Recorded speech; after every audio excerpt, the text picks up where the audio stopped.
Hey, what's going on, guys? So welcome to part 3 of our review of the entire set of Galactic Overlord and our discussion. So we're going to be talking about Neo Galaxy Eyes Photon Dragon. So we're going to scroll down here so you can read the effect because it's kind of hard to read it over there. But basically, someone got this against Pinkreaper and still lost. And it requires 3 level 8 monsters, but it's only actually like really good when you actually get out Galaxy Eyes Photon Dragon. Well, using that as one of the materials. No, I take that. I don't say that's true. I say it's really only good if you manage to get it out when your opponent also has XYZ monsters out. Yeah, it helps out, but it's still negating the effects of all other face-up cards that they currently control. Pretty darn good. But I know, but like being able to attack multiple times the monster who has over 5,000 attack, like. But to be honest, I mean, if you have 3 level 8 monsters, you probably have won the game anyway. You're playing dragons, and at that point you could have gone for much better plays. Yeah. Anyways, we're going to move on to our next card now. Number 32, Shark Drake. This one I've been hearing a lot of people talk about. They're talking about how amazing this card is. I don't consider it amazing because if I'm going to use 3 level 4 monsters for something, it's going to be Shock Ruler. Yeah, it's an interesting card though. Basically, when it destroys a monster by battle, you can detach a material and special summon it again, and it loses 1,000 attack and it's special summon attack position, so it allows you to deal a little bit more. And you can attack again. Yeah. But I've been having people tell me oh, you can OTK with this card. I'm like, you can OTK with 3 of these cards, but then you have to have 12 level 4 monsters on the field. And again, you could just go for triple Shock Ruler, and at that point your opponent can't do anything. Yeah, so I think the card, I mean, some people will try it out. It's an interesting card, but I don't think it is meta. I don't realistically think this card will be meta. As a rank 4, I think it has the highest attack at 2,800. So yeah, maybe some people will run it in just to run over something that they can't run over. Next card, we're going to Strike Bowser. I think this is one of the best.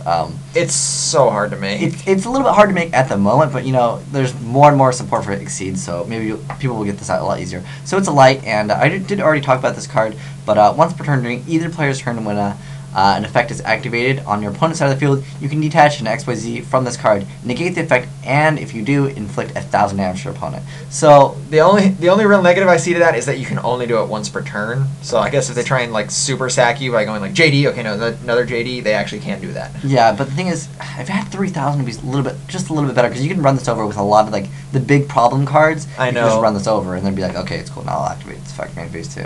Although being able to stop Tour Guide. Yeah, it's pretty good. I mean, it's decent. Definitely. Although it does, yeah, being a light is good at least. I mean, yeah, it does help. And also, if it was rank 4, it'd be way too good. Dude, if this was rank 4, who would ever play Dolka ever again? Yeah. Next up, Photon Butterfree, and it's Papil Operative. Interesting card. Someone got this against me when I had a face down Raikou, and I was like, it's cool. Someone also got it against me when I had a face down Raikou. Apparently, you should never make this card because your opponent always has a Raikou when you do. But legitimately, most of the time though, most of the time face down cards. It's Sangan. Yeah, it's Sangan. It's always so Sangan. If you can flip Sangan and so you can actually do some decent damage to it. It's not that bad. Granted, the person who made it against me also used 2 warriors, so they could have just made Blade Armor Ninja. It still would have died because I had Raikou. But the thing is, this card is a light, so maybe it gives them some reason to run that over. Maybe perhaps. Why is this a warrior? That is clearly an insect. I don't know. The other one. Remember what was the other one that we saw? We saw some other butterflies that were warrior, I believe. Anyways, next card, number 25. Force Focus. I have to check out this one. I forgot what this one did. So once per turn during either player's turn, you can detach 1 XYZ from this card to target a face-up level 5 or higher monster your opponent controls. Negate the effects of that opponent's face-up monster until the end phase. Realistically, why not just go for Photon Bouncer? I think that's definitely one of the best cards. Again, this one has slightly more attack. Slightly more, but not over 3,000. I know. It's okay. It's based. The thing is, too, it only negates level 5 or higher effects. And on top of that, it doesn't destroy, it just negates the effects. Yeah. And on top of that, you don't get to inflict 1,000 damage. I know, but on the other hand, it does allow you to negate effects on your turn. But it's okay. I feel like the other card's just overall better. Yeah. Next card up, we're gonna talk about Gaia Dragon, the Thunder Charger. Yeah, I see a lot of people playing this actually. In Heretics, it does help because after you overlay with was it Atom? Yeah. With Atom, because Atom can't attack. And so you just overlay with this. It does give Adam the ability to attack, although personally I like removing Adam for Red Eyes in my hand if I have it, but Yeah, so the card basically at the moment does do piercing, but obviously it's only used really in dragons. How many Gaia monsters are there now? Like probably Gaia the Fierce Knight is like everywhere. I still believe there's more support for like Blue Eyes than any card at the moment. Well, there's sure. not as many versions of Blue Eyes. That's true. And then here it is. Here's Adam, one of the best Hieratics. Definitely one of it is a great it's card. Probably the best Hieratic, no question. So it requires 2 level 6 dragon types. So you use really Sue and what else? Well, you use Sue and any like level 6 normal because you tribute to special summon Sue. Usually Watt-tail dragon because it's the highest. Like we said in the first video, it's the highest attack normal dragon monster. Yeah. You overlay for 2 of these, and then it gets you any dragon from your deck, which is going to be Red Eyes Darkness Metal. And it's attack and defense are 0, but you're just going to use the effect of Red Eyes Darkness Metal to bring out a whole bunch of stuff. And then you end up usually making a huge cannon, although that card's not out Gustav yet. Max. Yeah, that card's not out at the moment. The big thing, like I was saying, is usually what I do is Red Eyes for Watt-tail or Sue, and then remove Adam for another Red Eyes, get back Watt-tail, make Adam again, get another Red Eyes, get back Watt-tail, overlay for Gustav. So now you have Gustav plus Watt-tail plus Red Eyes. And then if you're running Gaia, you can overlay Gaia on your other higher get just more damage just to overkill it. And then you attack, and then they have Marshmallow, and then you lose. Yeah, but basically this card is what allows Hieratics to be a lot better. It allows them to have the OTK. Next card, Hieratics Sun Dragon Overlord of Heliopolis. So I actually haven't checked out this card. Oh, I know what this card is. 2 level 8s. You can detach 1 material to tribute any number of monsters from your hand and or your side of the field. Minimum 1, then destroy an equal amount of cards. Well, I don't understand how it'd have to be the same amount, and it says minimum 1. Well, no, because you can just tribute 0. I'm saying if that's a cost, you can be like, oh, okay, I'm activating an effect, and they'll be like, oh, okay, negate, and it'll be like, oh, I'm tributing 0. So I think the card has interesting artwork. I think that those are the legs. Yeah, those are the legs. The idea here is if you're running Heretics and you make this, you just tribute a bunch of Heretics from your hands, and it lets you clear the field essentially. Not only does it let you clear the field, but it lets you special summon a bunch of monsters. Because you're tributing. Yeah. Right. So that's interesting. Yeah, I mean you could tribute the normal monsters. It's really hard to make though. Obviously, 2 level 8s. Yeah. There's a couple ways to make it. I've made it a couple times myself, but it's just not that great. It's not as great as that one. Now, Queen Dragon Jin here. So this one requires 2 level 4, and it's a dragon type monster you control cannot be destroyed by battle except the Queen. Once per turn, you can detach 1 XYZ from this card to target a level 5 or a higher dragon type monster in your graveyard and special summon it. It cannot attack this turn; its effects are negated. So usually you'll be getting at Red Eyes Darkness Metal, but here's because its effect is negated. I haven't seen you this can card. use Red Eyes Darkness Metal and then you just overlay and get the Gustav Max. I don't know. I'd never seen this card before. That can see some play in Hieratics, but then you need level 4s. Yeah, exactly. Usually they don't run level 4s. Oh, the fact that you only need just like 2 level 4s, it's cool. You could be playing bunny dragons. Yeah. Go for bunny for double dragons, and then you can get back the dragon. Right? Well, you have to target level 5. But then it's 5 or higher. Oh, never mind. So you can get one and get out with I can see some interesting plays with it. I don't see it being like meta or anything like that. No. But I mean, it has cool artwork. It does. I like that. Next up, we're going to talk about Inzektor Exostag. This card's not that great in my opinion. So it requires 2 level 5, so you can actually make this now. No, you need insects. You can only make it in Inzektors. No, you actually use this now in the Inzektor deck when you run the, what is it, Ladybug. So, oh yeah. So it makes it viable in that.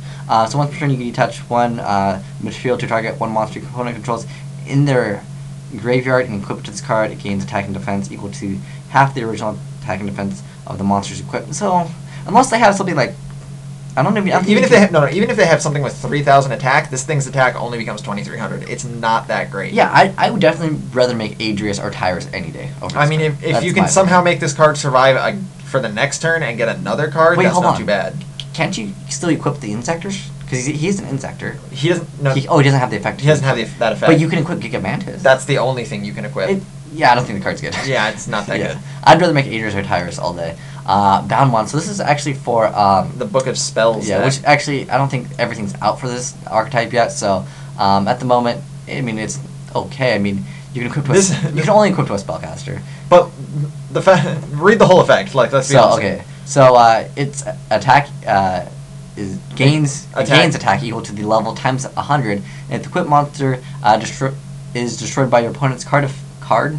Yes, by card, either by battle or card effect. So, and it's sent to the graveyard, and this card is sent to the graveyard. As a result, you can special summon that monster from the graveyard. So it basically allows you to maintain like. I can't remember what the big monster, the level 7 with like 2500 attack or whatever from the Book of Spell Deck's name is.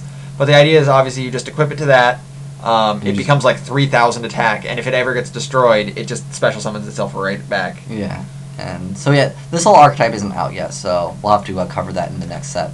Now, next card up, Mini Guts. People were playing this during the sneak peek, and so what it does is you tribute one monster target, a face-up monster your opponent controls, and its attack becomes 0 to the end phase. This turn, when it is destroyed by battle intent of the graveyard, inflict damage to your opponent equal to that card's original attack in the graveyard. So legitimately, if your opponent has like a face-up Blacklisted Soldier, and you can like special summon like a maybe like a Cyber Dragon, and then just send that to the graveyard, and then summon realistically whatever, it has 0 attack. Actually, you know what's not too bad with this? Tour Guide Sangan, Tribute Sangan. Get its effect. Get its effect, attack over whatever. Yeah, that's not bad. And deal, like, it's not a bad. Especially if they have like a BLS or like a general, like a huge monster. Yeah, something you big. You get inflict 3000, you don't go minus, you get your. You inflict more than that, because they still take battle damage. Oh, that's right, they take like 4000. That's not bad. 4,000 damage plus you get your. But that's obviously only if they have something big. I mean, if they have something small, it's still not that bad. You still kind of have to go minus. And at the end of the day, I really feel like smashing rounds. Well, no, it's never no, it's never minus if you go Tour Guide. Well, only if you go Tour Guide. But the thing is, at the end of the day, I really feel like smashing rounds overall better. I don't know. You can also play it in Hieratic Dragons. Oh, that is true, because it's a tribute. That's interesting. So yeah, maybe you'll see some play in Hieratics. What's funny is, you can point for point with a 0 monster in Hieratics, and they still take damage. That's true. So next up, Falling Current. I haven't actually just seen this card. It's target one face-up monster. Oh, yeah, it's changed the level. Honestly, I prefer using that for Synchro Summons over using it for like Exceeds. Berserker Scales. Now this card was really good for Sneak Peek. You show you target a face-up monster you control and it gains 1000 attack, but can attack your opponent directly for the rest of the turn. And in the end phase of this turn, it loses. I don't understand why. At the end phase of this turn, it loses 2000. It like permanently loses 2000. It's not for the rest of the. I know, but it's still. Oh, it's not. I thought it was permanently. Oh. So what do you actually go is minus 1000, because you permanently gain 1000 and then you permanently lose 2000. But at that point, why not just play like Shrink or Lance? I think those are all overall better. Yeah. Well, obviously. Yeah. Next card, Night Beam. I've seen this card a couple times. People were saying like this card is better than MST. I disagree. Yeah, I disagree for multiple reasons. Sure, they can't chain the card, but the thing is, MST is a quick play, and that changes so many things. Because when your opponent activates, like let's say they chain Skill Drain, oh no, you can't target a set one, and on top of that, it's not quick play. It's just overall, I feel like MST is just way better. Let's be honest, end phase MST is amazing. Yeah, and on top of that. This card's not a quick play. That's the main reason. If this card was a quick play, I will say that it would be just a little bit better. But at that point, if you're just gonna go set, because it can only target a set, it can't target a face up. That's why I don't think the card's too great. Next up, Heretic Seal and Convocation. So it's just Heretic. It's just Rhoda for like Heretics. But it's any Heretic. That's which is good. And then this one, Heretic Seal of Supremacy. This one's also really good. It's just special summon any Heretic. So if you have like a clogging hand, like maybe this card will just help out. Next card up, Evo Diversity. So it's basically another Rhoda. Although this one's not as good because you can only activate one per turn. I know there's another card with Evils that you can only activate one per turn. So it's just kind of to make it, I guess, a little bit more balanced. Although they can still get on double Logia for a turn, which is pretty annoying to deal with. Evo price. This card's effect is once per turn, if a monster is special summoned by an evil tile monster, except during damage step, you can target one card. It's not too bad. That really isn't too bad, but I don't really like evil tiles. Neither do I really, but and this is only evil tile, not evil swords. Like they really need to like just come together and just like. The reason I don't like that archetype too is just because it's all about making Logia. And like, Logia is like a stun deck where it's like where your opponent can't do anything now. Final Inzection. This card is really bad. No.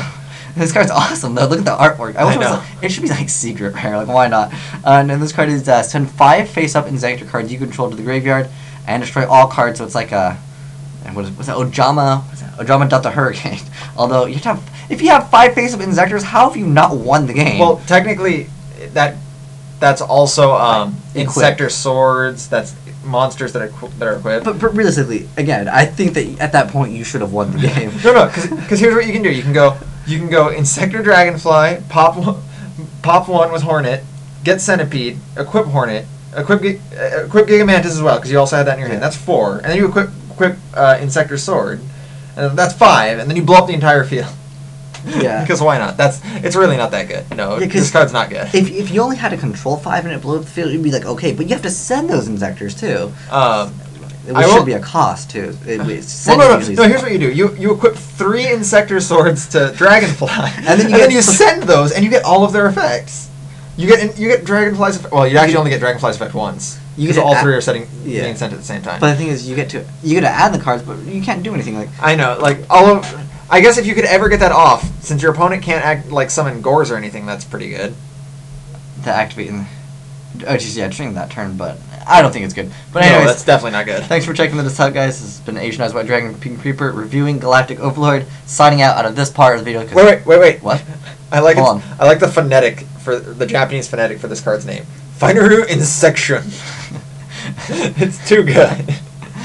Anyways, thanks for watching, guys. Asian Eyes White Dragon Pinkreaper signing out. And just this part. There's still more to come.